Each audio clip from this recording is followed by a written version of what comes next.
show you our district from a map standpoint, the district that covered that, and give you some highlights of the area that we serve as the Vicksburg Warren School District. You see the 5 districts that I mentioned with our board highlighted on the map. We serve a county with a population of 48,775 people. Inside the city limits, we cover about 26,407 residents and 18,755 households. That averages about 85 people per square mile. And Vicksburg Warren School District, the county itself covers about 619 square miles, which is 580 square miles of land and 30 square miles of wasteland.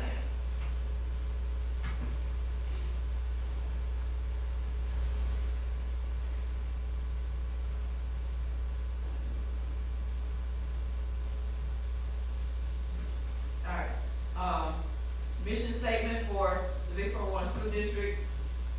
Our goal it is our goal through relevant instruction to equip every student with literacy, numeracy skills to succeed in challenging courses, be academic standard, and to graduate from a high school prepared for college and ready for a challenging career. The statement below that actually shows how the finance department feeds into that mission.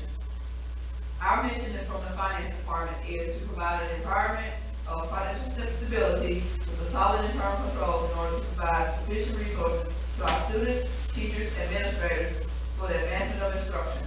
Our support role is to work to ensure the processes are in place, that all employees are paid correctly and timely, instructional resources are made available to the classroom instructor in order to build and provide a secure, viable learning environment, and controls in place to protect the Vicksburg Warren School District risk and financial exposure. That again is how the finance department feeds into our overall district mission. As we move forward, we'd like to take a look at some of the, let's take a look at Vicksburg Warren School District as a whole.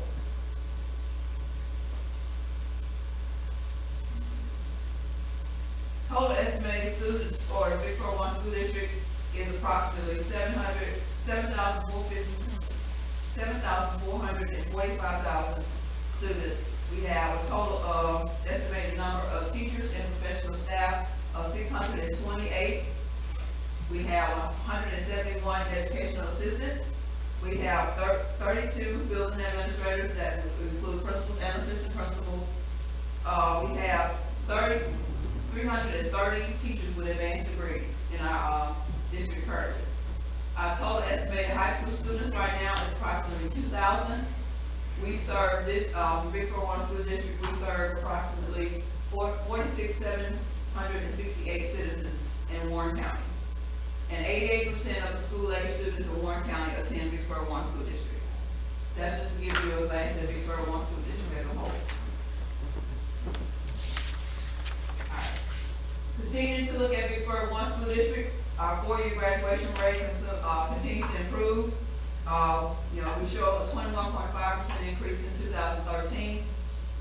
If you look at the chart, the number that we were given for 2020 was an estimate when I was building the chart. I found out this morning that it's actually 81 instead of 84. We've been able to confirm that from our testing and accountability department. So I would like to make that correction in the chart.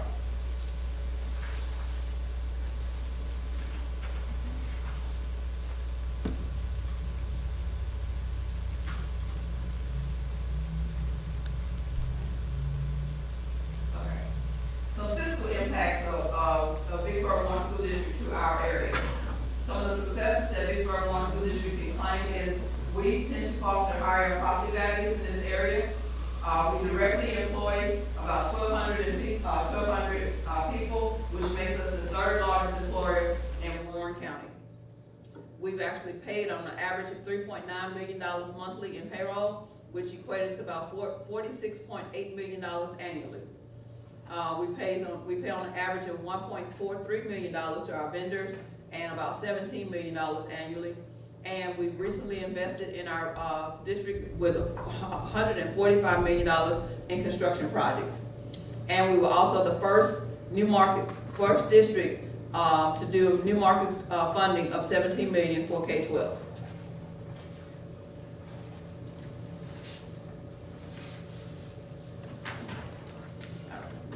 just to kind of, this slide that we'll go through really quickly, this is just to give you the law and the requirements of us to have a budget hearing. This is basically what sets the stage for how we're supposed to go through this process and why we have to have a budget hearing. Again, our budget has to be finalized and approved before August 15th in order to be put in place for the upcoming fiscal year.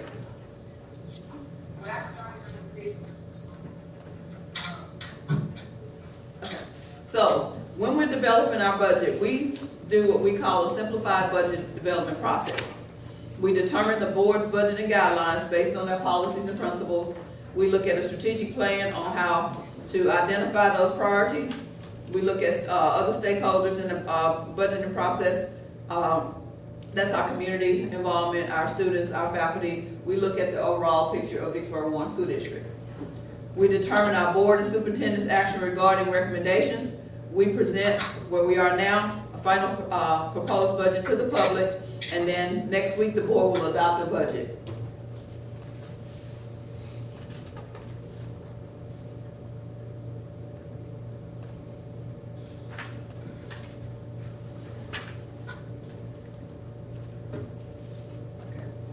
Some of the guiding principles for tonight's meeting or for our budget. We identify budget priorities for instructional support activities and district as a whole. We try to maintain parity amongst all of our schools. We actively pursue cost-cutting measures to identify budget reducing options. We do that during the budget process as well as throughout the year. So we're very conscious on what we need versus wants. So that has worked well for us. We build in appropriate budget safeguards for the the unrealistic thing of those unforeseen things, and we try to be conservative and realistic in all of our budgeting processes. Now we get down to the numbers. This chart is included so that you will see the difference between enrollment versus ADM.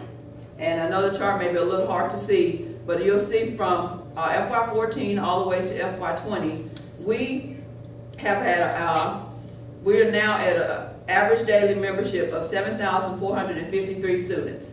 That is what we're required to budget according.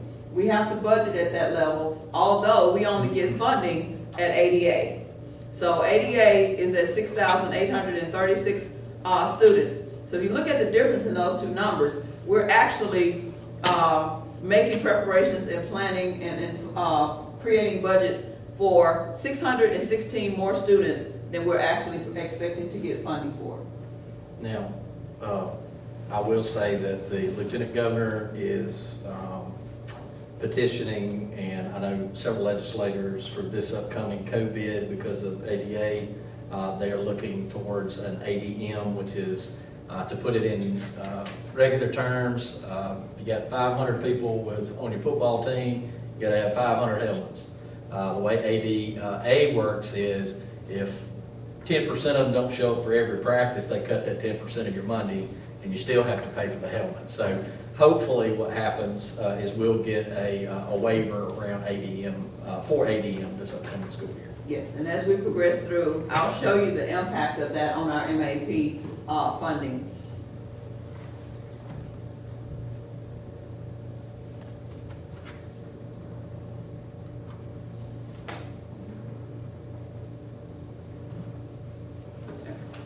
The next chart is it just puts all of those numbers into a graph form so that you can clearly see the impact of what we look at with ADM versus ADA. And ADM and ADA do not include our pre-K. No, it does not. Those are funded outside. So the 200, 300 kids that we have that are in our pre-K, we don't get any money. So pre-K doesn't, when you look at, I'm sorry, I apologize. No, you're fine. So when you look at the 7,445 students, that doesn't include pre-K either. No. What is our pre-K? Even though we're busing them and everything else, they're not included in student enrollment. That is completely local, completely funded locally. Yep. How many kids is that? How many do we have? I'm not sure. I can get that number for you. I'd like to know if you, yeah, whatever. I mean, it's almost 300 kids, right? Mhm. Yeah, and we do get some federal money, through SPED for pre-K, but it's minimal. Yep. So around 300, that's good enough. Yeah, 340. We have 17 classes, and there are 20 in each class. Good deal. Thanks, Dave. We started 5 years ago with Right, two. with 2 classes. Yep, we're 17 now. Okay. This chart basically explains how we allocate funds. We do an allocation to the schools. We do allocation to the schools on a per student basis. Per the recent ESSA guidelines that passed a couple of years ago, we have to develop a methodology to support how we allocate funds. And when we're developing our allocation or methodology, we're looking at all costs, all expenditures across the district, and we look at those costs that are instructional in nature and instructional support. Pull those out and basically look at and develop a per pupil allocation. There are other factors that we may include in that methodology, but we have to justify and explain it. For example, if we say we want to give the high schools additional funds for the academies, we can't just allocate that to one school. We have to allocate it to both across the board. So, so again, when we develop the methodology and when we develop the budget, it is based on that methodology, and so make sure that, again, there's parity across the district. So again, if a principal comes and say, well, I can't manage this budget, I need $50,000. Unless Mr. Shealy is prepared to give that to every school at that level, we can't do that. Okay? Principals and directors are responsible for managing their own individual budgets. We have what we call site-based management. I work with all the principals and directors to develop their budget, and it's based on their need. I like to tell them is how much revenue we have, and from that they develop their needs, and we work together to develop a budget and come together as an overall and for district budget. Funds can be transferred within certain accounts. When we develop initial budget, you may not know where you want to put a focus. And as they go through the instructional year, they may see that they may put more emphasis on certain things. So that's why they're given the flexibility to transfer between certain accounts.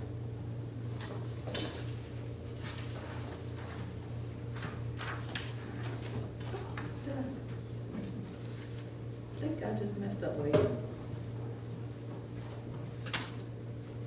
You messed up, Wade? No, I was calling Wade because I don't know what he did, but his clicker wasn't working for me, so it took me out of my document. Anywho, he'll be in a minute because he's watching. Okay, so for our budget summary,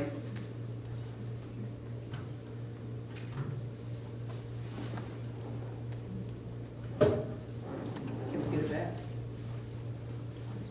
Are you in a PowerPoint or? Yes, I'm trying to get you there. there you go. You fired me. I thought I was fighting Wade. Or you could be my clicker. I can be your clicker. Okay, so I'm on budget summary, sir. So you need to go one more. Yes. Well, yeah, one more. You know, she likes to throw a card to I do. me, just to see if we awake. Yes. And budget makes you guys so serious. So serious. Okay, budget summary. So our projection to end the year and to start the new year off with is $22,334,981. That is our projected fund balance starting July 1. Our revenues that we're looking to budget is $88,203,067. I want to stop and pause and say, please be reminded, that does not include our construction stuff. Okay? Once we finalize the budget and we pull in all of where we are with the construction and all those things, we're going to budget for that. And when you get the budget next week to approve, it will include those construction things. But right now, this budget doesn't. It is strictly district operations and personnel. Okay, that said, we're looking at expenditures of $91,850,543. That shows an excess of $3,647,477. The reason why we are budgeting with a deficit is because we want to try to keep our schools level funded this year. With anticipation and the recommendation to plan for a 15% cut, that would have caused major impact on our instruction for our buildings. So what we've done is I'm going to be bringing forth, asking the board to allow us to, instead of cutting at the building level, asking the board to let us take that out of our fund balance. So we've worked hard these past 6 years to build that fund balance up to $22 million. And I think at this point, until we get used to the new normal, asking the board to allow us to move forward with that instead of cutting. And then next year, as we work through the new normal, we can work with each individual building and administrator to see what a realistic balanced budget looks like. Ms. Burks, may Yes, sir. I interject at this time, please? Yes. Thank you. Speaking of the fund balance and taking money out of fund balance, it reminds me of something that you want to take from the fund balance. Does this include, the $3 million include the raises, and I'm not talking about what the state gives the teachers every year there.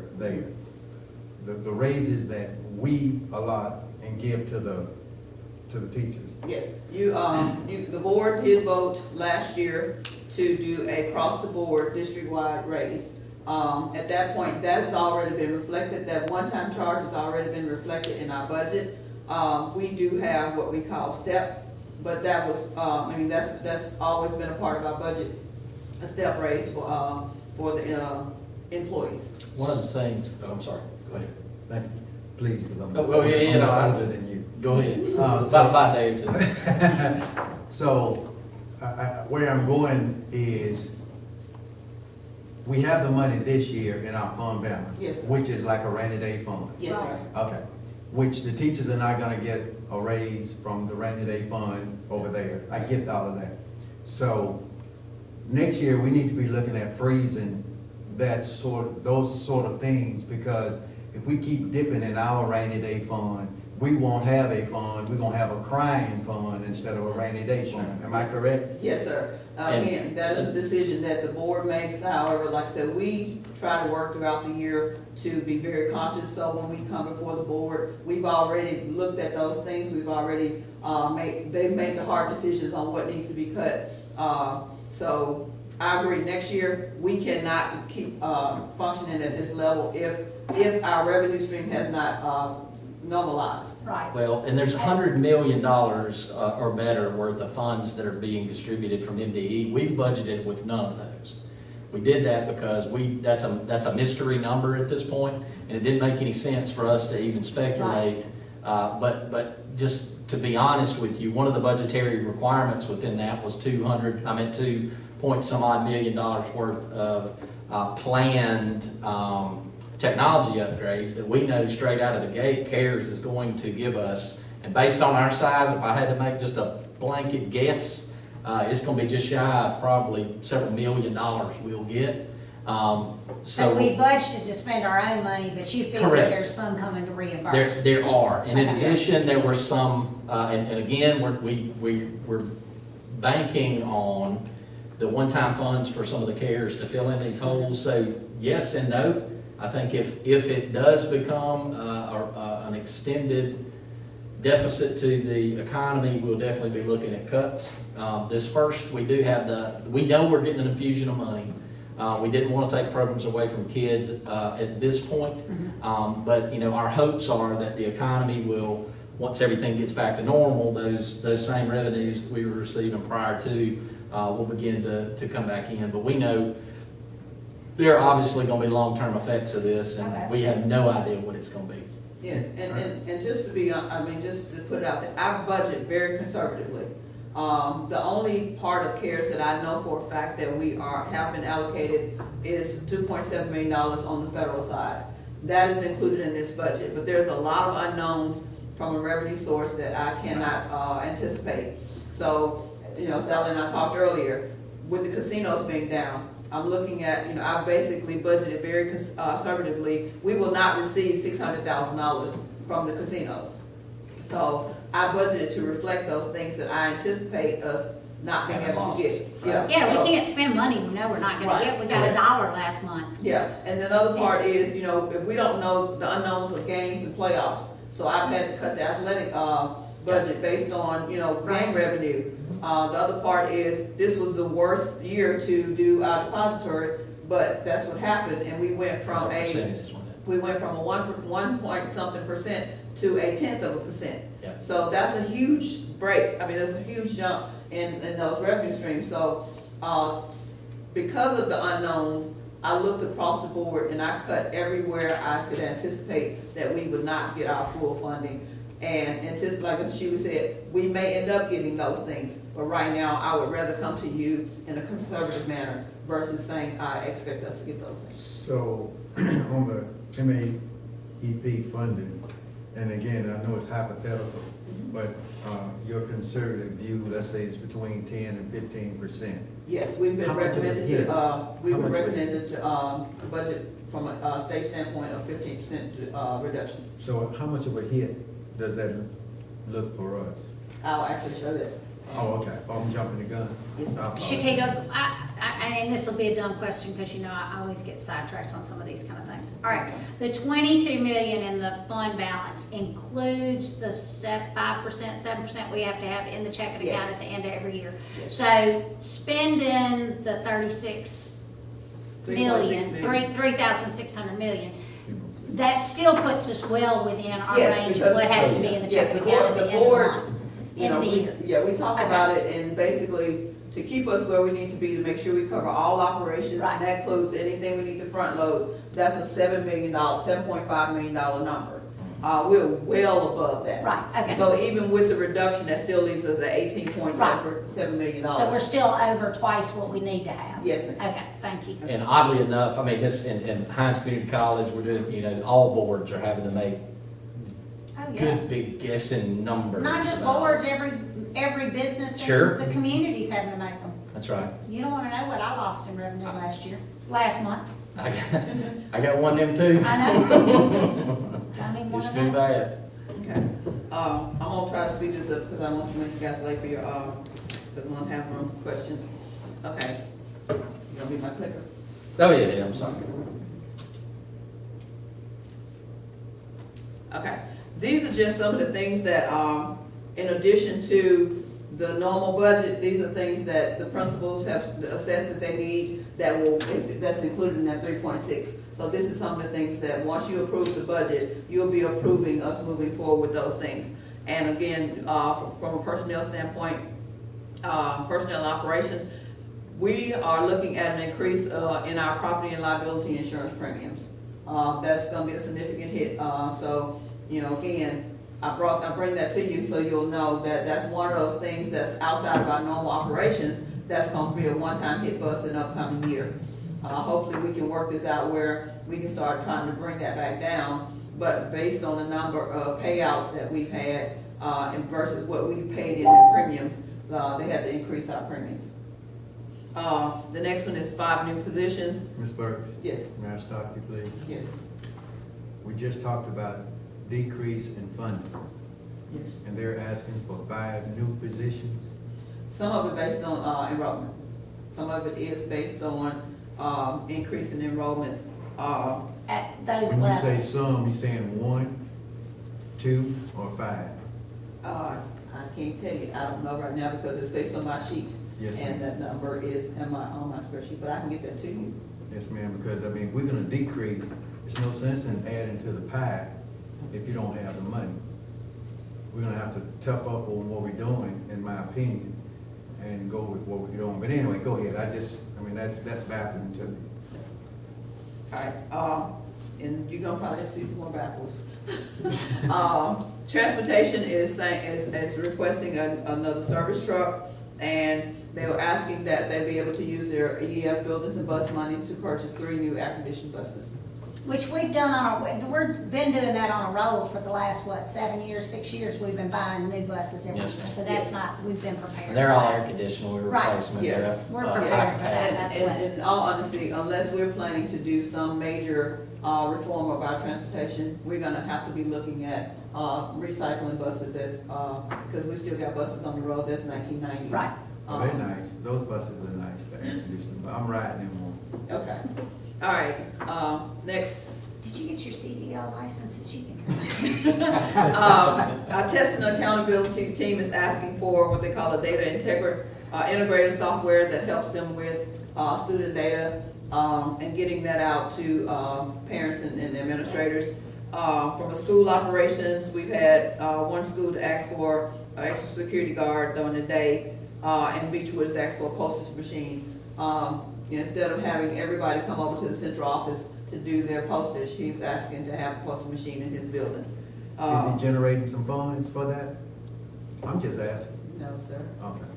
Okay. Maintenance and operations, maintenance is asking for a tractor, and 2 contact storage boxes, the big storage boxes.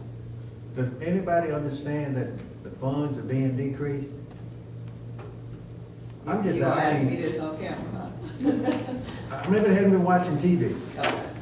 I'm gonna do what I shouldn't do. On I'm going to assume. On the Well, again, storage that's boxes, part of the 3.6 that we're asking you to. on the storage boxes, we Yes. don't have like vacant buildings and vacant spaces we can stick things in. I think at this point with all the construction, they're it's looking at because those everything's things, so high. they need to start moving stuff out to get ready for different phases of it. So I can't say. It's not a permanent thing. Well, I mean, he probably found another use for it, but right now it's based on, he hasn't cleared this out for a school for their start I see. construction projects here, so move it out there versus delaying the projects because you gotta stop and move it to another building because you're waiting on this building to clear out. Okay, well, and WC's asking for security guard, does that mean that Warren Central's getting one too? I mean, Vicksburg's getting one too? No. Vicksburg already had one. They had enough and They had extra. Warren Central didn't have enough? Yeah, Vicksburg, added an extra this past year. Is that those ones that are in the black and gray that we don't, Yes. that don't work for us? Yes. Okay. They work for us, they're just partners with another company. Yeah. Okay, so, and next. Communications is asking for an update to our TV 16 server, and my understanding is this is much needed because they're on this, it's on its last leg. So they're asking to update that server. And the other part of that communications is we have a lot of our video people, they're using a lot of their own equipment, and it is time for us to allow them to take their own equipment back home, and the district starts buying equipment for the district because and not have that liability of if something happens to their equipment. I agree. And we got kids that are gonna be using that equipment for the new multimedia boards, so we need district equipment for that. Yes, and then the last thing communications asked for is a blackboard upgrade, and that's basically so that we can continue to upgrade our websites and make us more accessible with information. Okay, instructional, all of the buildings asking for the building technology refresh that Mr. Shealy has mentioned earlier. That's part of that, $2.7 million of CARES that we built into the budget. We have our district allocation. Yes. You said it's built in the budget, so it's not part of the 3 million that all the rest of this is Yes, but included? remember, the 88 million is part of the revenue, but we're asking $91 million in Okay, expenses. okay. So, yes.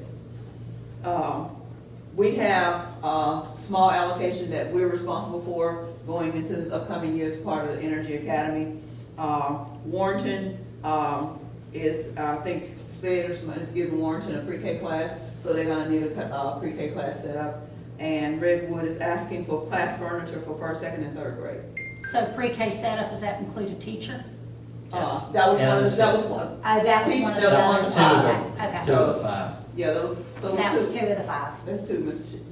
Ms. Burks, I hate that I know so much about finance because you're driving me crazy right now. Okay, next. That's Mr. Campbell's chart, so I'm gonna keep going. Mr. Campbell. Okay, we can keep going since we pressed the time. All right, so our revenue projections, again, the $88 million is comprised of local source of $31.3 million, state source of $35.1 million, federal source of $14.1. We're anticipating a lower 16 section of $56,000. And other sources, those would be bond proceeds, transfer ins and outs and all of those. So that's where we get the $88.2 million. And he's so busy, so.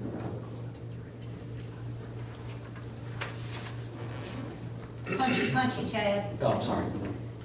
Talking in the middle of class. Pay attention, teachers, Pat. Okay. All right, so here we are with MAP. So to answer your question, Mr. Sturgis, about MAP, Yes, ma'am. last year, we actually got 37, we had a total MAP full funding amount of $37.4 million.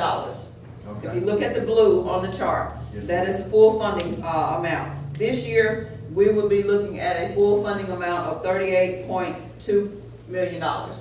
And the reason why you see the increase in full funding amount is because they increased the per pupil amount.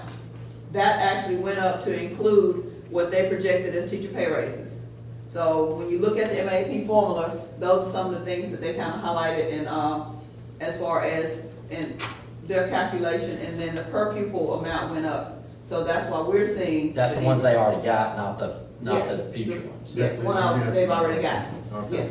So So it actually didn't go up, they were. No, they were that's owed just that their way anyway. of faking us. that's the calculation. That's a. What is Lie, that? lie. So So What is that number? What is the cost per pupil? I'll get that for you. Thank you. I don't have it with me. I will get that for you. So- But because that amount went up, our full funding amount went up, and they're asking us to plan for a 15% decrease in funding, you'll see that what we projected to receive, the purple, is 33.6 million versus 34.7 million that we received last year. And you also see the green, It's very little. the difference in the reduction amount from last year was only $2.7 million, but this year the reduction difference is $4.6 million. Good gracious. Okay. Now, Good if you look, I don't know if you can see the Huh? red, but from That's the from FY 14 to current, we've been underfunded by $27 million.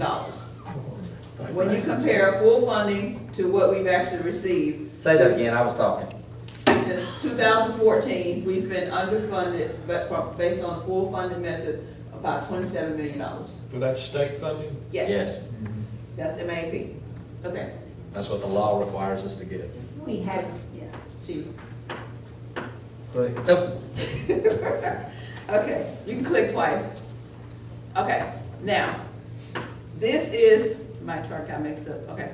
So from an expense standpoint, you'll see the breakdown of the $91 million. Instructional programs, we're looking at $49.46 million. Support services, which includes our instructional support as well as operational support, is $30 million. Non-instructional support is like parent involvement and student services, all of those things. So that's $3.67 million. 16 section expenses, we're looking at $137,000. Debt services, that's what we're going to be required to pay back for our bonds, is $2.7 million. Other financing is where we will be paying for transfers over to athletic, the district part that we fund athletics, SPED, at risk, as well as alternative. So that's what falls into that other category, and that comes to $5.5 million, which gets us to the $91.85 million. Next. Avalon. Click again. Click again. Okay, the purpose of the Avalon request is basically the district, I want to make sure I point this out. The district requests a specific dollar amount. We do not set millage.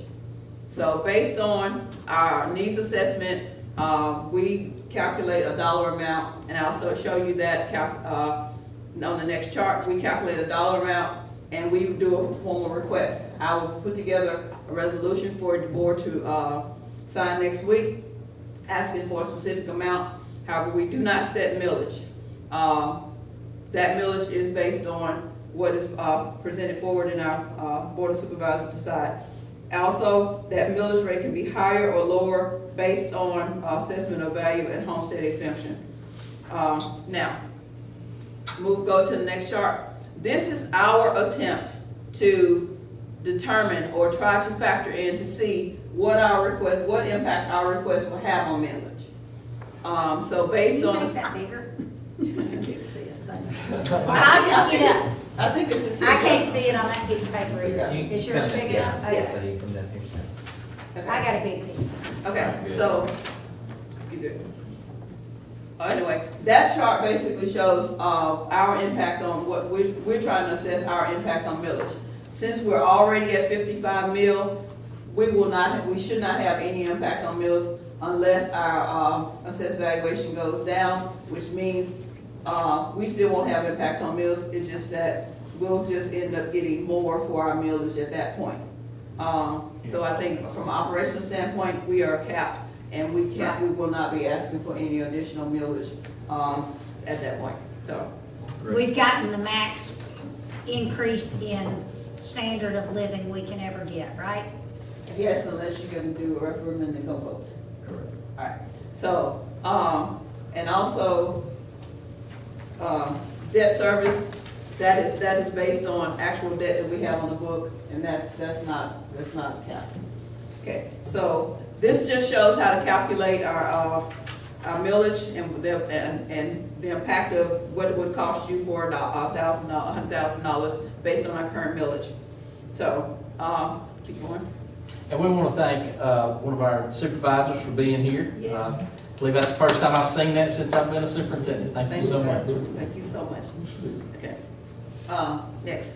Okay, this just shows that we met our requirement to advertise any notice of tax increases, even though we are not planning any increase. We have to advertise just in case what we request ends up in an increase. All right, next. The next step in the budgeting process. Any corrections or modifications that will come from this meeting and the superintendent and our board input, we will make those modifications. We will conduct the final review, and then the board will complete the Avalon resolution and approve the final board budget next week. The resolution will be sent to the Board of Supervisors requesting final Avalon. Okay? Questions? Comments? Do we have any questions, Wade, in the meeting room? Okay. All right, I think we're done. No other? That's no questions. We're good. No other? This budget meeting is adjourned. Thank you. Thank you.